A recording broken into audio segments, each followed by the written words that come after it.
नमस्कार, मैं अंजना और आप देख रहे हैं टुडे एक्सप्रेस 24/7। आइए बढ़ते हैं आज की बड़ी खबर की ओर।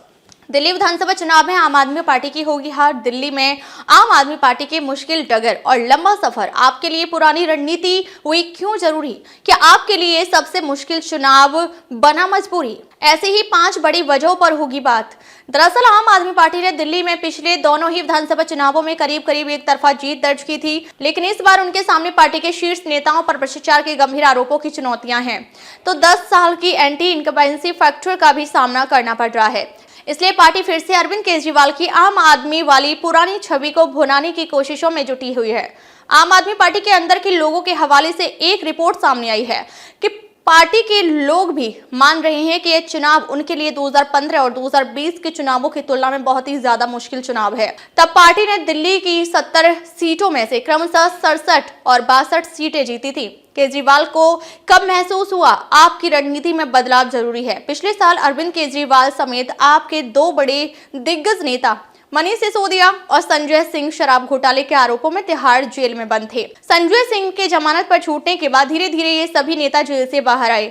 कांग्रेस के खिलाफ आपके अल्टीमेटम का क्या हुआ?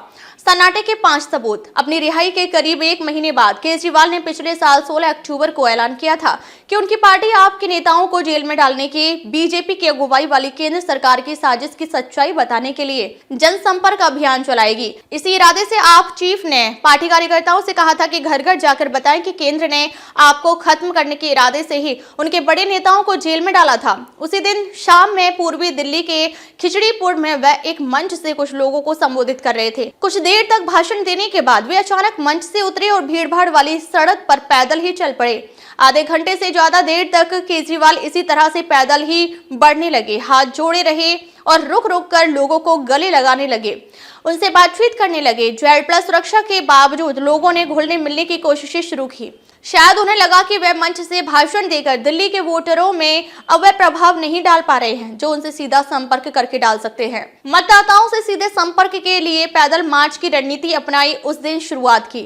अगले 2 महीने तक उन्होंने ऐसी कम से कम 15 पैदल मार्च निकाली। फरवरी तक उनकी ऐसी कई और पदयात्राएं देखने को मिल सकती है।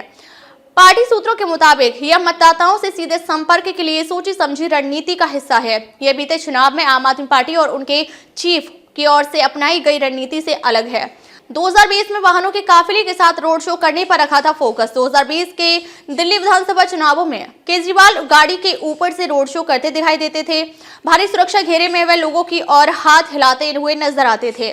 उस समय आपको सत्ता में आए 5 साल ही हुए थे। दिल्ली की जनता फ्री बिजली पानी पाकर ही गदगद थी, लेकिन इस बार वह लोगों से सीधा संपर्क कर रहे हैं। कुछ देर रुककर बातें करते फिर आगे बढ़ते हैं। मतलब वह हर वोटर से सीधे संपर्क की कोशिश करना चाह रहे हैं। आम आदमी वाली पुरानी छवि को भुनाने में जुटे हैं केजरीवाल। अरविंद केजरीवाल की मौजूदा रणनीति को देखकर लग रहा है कि वह दिल्ली के वोटरों के बीच अपना 2015 से पहले वाला छवि पेश करना चाहते हैं। वह वो समय था जब वह हाफ शर्ट और सैंडल पहनकर या मफलर लगाए एक आम आदमी की तरह सड़कों पर घूमते नजर आते थे। पार्टी के अंदर के एक शख्स के मुताबिक बीजेपी ने केजरीवाल और मनीष को जेल में डाल दिया। जमीनी स्तर पर शीर्ष नेतृत्व का अभाव था। हमें लगा कि हमें जनता से ज्यादा करीब से जुड़ना होगा और इसके लिए केजरीवाल की बहुत ही ज्यादा जरूरत है। यही वजह है कि हमने पदयात्रा वाले आइडिया की ओर लौटने का फैसला किया है। पार्टी सूत्रों का कहना है कि वह ज्यादा से ज्यादा पैदल मार्च पर ही फोकस करने जा रही है और 2020 की तुलना में कम से कम रोड शो किए जाएंगे।